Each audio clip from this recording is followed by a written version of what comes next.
తాటిపర్తి చంద్రశేఖర్ గారు, ముద్రగడ పద్మనాభం సీనియర్ రాజకీయ నాయకుడిగా, అందులో ప్రత్యేకించి ఇప్పుడు వైఎస్ఆర్సీపీకి ఆయన సేవలు కూడా అందిస్తున్న సమయంలో ఆయన హఠాన్ మరణం ఏమనిపిస్తుంది, ఏం చెబుతారు ఆయన రాజకీయ అనుభవం మీద? ఒక విషాదకరమైనటువంటి వార్త, తీరని లోటుగా కాపు సామాజిక వర్గానికి జరిగినటువంటి లోటుగానే ఈ యొక్క విషయాన్ని చూడాలి. ఆ రోజు రంగా గారి తర్వాత ఆ స్థాయిలో కాపుల్ని ఉత్తేజపరిచి ఒక ఉద్యమ నేతగా, అంటే రంగా గారి ఆ తర్వాత కాలంలో అలాంటి ఉద్యమాలు వచ్చినట్టు మనం ఈ యొక్క ముద్రగడ పద్మనాభం గారి తర్వాతే తెలిసింది మనకి. కాపుల కోసం ఎంత పోరాటం చేశారో, ఈరోజు కాపుల్లో అంత చైతన్యం, రాజకీయ చైతన్యం రావడానికి కూడా ఒక విధంగా ముద్రగడ పద్మనాభం గారు కారణమని కూడా చెప్పవచ్చు. యువకుల్లో కానీ, రాజకీయ నాయకుల్లో కానీ, రాజకీయ వేదికలపై కానీ ఈరోజు ఇంత చైతన్యం, రాజకీయ చైతన్యం రావడంలో ఖచ్చితంగా ముద్రగడ పద్మనాభం గారికి ఆ యొక్క ప్రత్యేక స్థానం ఉంటుంది. అదేవిధంగా ఇచ్చిన మాటని నిలబెట్టుకునే నేతగా, చెప్పిన మాటకి కట్టుబడి ఉండే నేతగా, వైఎస్ఆర్ కాంగ్రెస్ పార్టీకి అండగా, మరీ ముఖ్యంగా జగనన్నకి అండగా ఉన్నటువంటి నేతగా, తను అన్న మాట మీద నిలబడతాడు అని చెప్పడానికి తన పేరును కూడా మార్చుకున్నటువంటి ఒక ప్రత్యేకమైన శైలి కలిగినటువంటి వ్యక్తిగా వారందరికీ పేరు మార్చుకోవడం నేను ఎప్పుడు చూడలేదు. ఏ రాజకీయ నాయకుడు నాకు తెలిసి ఇంతవరకు మార్చుకున్న చరిత్ర లేదు.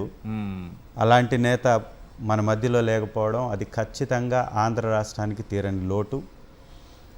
శ్రీ జగన్మోహన్ రెడ్డి గారు వారిని కలవడానికి సింధు హాస్పిటల్కి రావడానికి సిద్ధమై డేట్ కూడా ప్రకటించడం జరిగింది గతంలో, ఈ నెలలోనే. అయితే కుటుంబ సభ్యులు అంతా బాగానే ఉంది, ఆరోగ్యం కుదుట పడింది, మీరు ఇక్కడికి రావడం వలన కొంత అసౌకర్యం కలిగేటటువంటి అవకాశం ఉంటుంది అక్కడ హాస్పిటల్లో అన్నట్టుగా వారే రిక్వెస్ట్ చేసి, వారి రిక్వెస్ట్ మేరకే శ్రీ జగన్మోహన్ రెడ్డి గారు ఆగారు. అదర్వైజ్ వచ్చి వారిని పరామర్శించి పలకరించి వెళ్ళాలని షెడ్యూల్ కూడా రిలీజ్ చేసినటువంటి పరిస్థితి.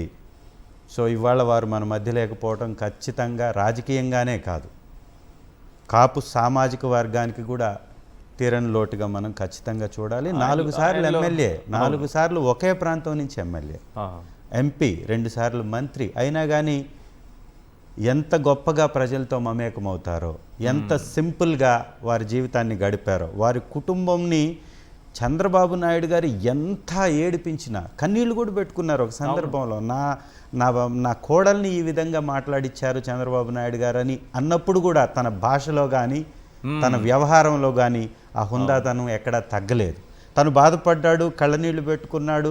ప్రభుత్వం యొక్క వేధింపులకు గురైనా కూడా హుందాతనాన్ని కోల్పోకుండా ఒక హుందా రాజకీయానికి మారుపేరుగా తన యొక్క రాజకీయాన్ని కొనసాగించినటువంటి నేత ముద్రగడ పద్మనాభం. ఆయన పోరాట పటిమను ఎట్లా చెప్తారు? నేటి యువతకు ఎట్లాంటి స్ఫూర్తి నింపుతారని అనుకోవచ్చు? ఆయన కాపు ఉద్యమం కోసం చేసిన పోరాటం మామూలు పోరాటం కాదు. ఆయన ఎదుర్కొన్న కష్టాలు, అవమానాలు, అవహేళనలు, కుటుంబ సభ్యులను కూడా జుట్టుపట్టి రోడ్డుకీడ్చి కొట్టినటువంటి సందర్భం. ఈరోజు డిప్యూటీ ముఖ్యమంత్రిగా కాపులకు అవకాశం వచ్చిందంటే అది వైఎస్ఆర్ కాంగ్రెస్ పార్టీలో కావచ్చు, నేడు తెలుగుదేశం పార్టీలో కావచ్చు, ఖచ్చితంగా అది ముద్రగడ పద్మనాభం గారు వారు చేసినటువంటి త్యాగం, వారి పోరాట ఫలితమే అనేది మాత్రం చెప్పక తప్పదు.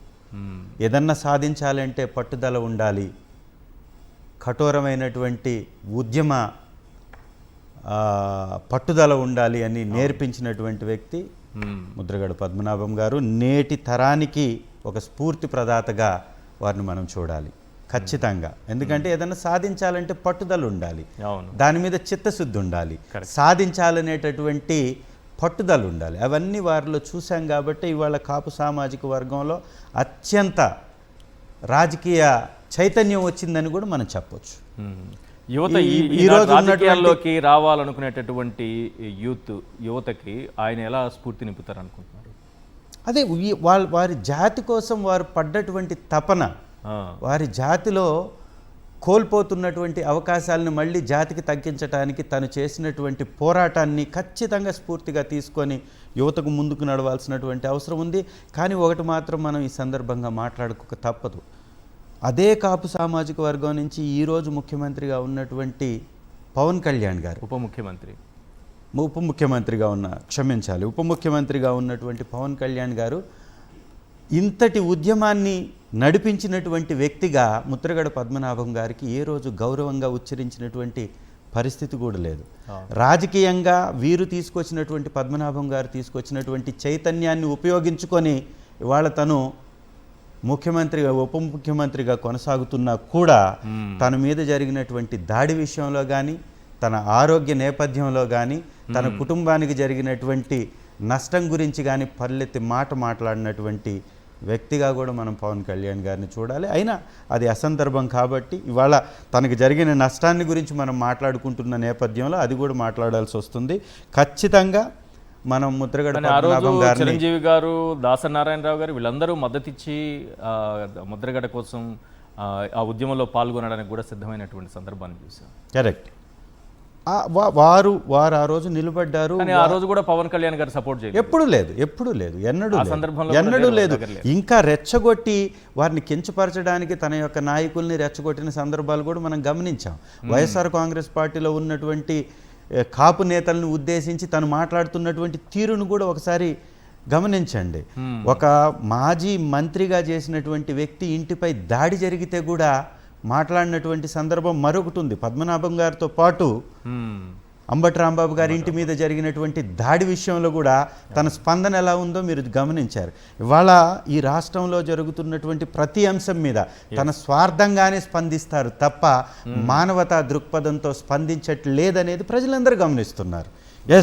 ఈరోజు మన మధ్యలో ముద్రగడ పద్మనాభం గారు లేకపోవడం అనేది రాజకీయంగా అదేవిధంగా సామాజికంగా కూడా మనందరికీ తీరని లోటని మాత్రం ఖచ్చితంగా చెప్పక తప్పదు. రైట్. నాగమల్లేశ్వరి గారు, వారి కుటుంబానికి అదేవిధంగా వారి ఆత్మకు కూడా శాంతి కలగాలని, వారి కుటుంబానికి కూడా వైఎస్ఆర్ కాంగ్రెస్ పార్టీ అండగా ఉంటుందని తెలియజేస్తూ వారి యొక్క రేపు జరిగేటటువంటి కార్యక్రమాలు ఆ విషయాల్లో కూడా ఇంకా కొంత స్పష్టత వస్తుంది కాబట్టి ఆ తర్వాత మేము కూడా పాల్పంచుకునేటటువంటి అవకాశం ఉంటుంది.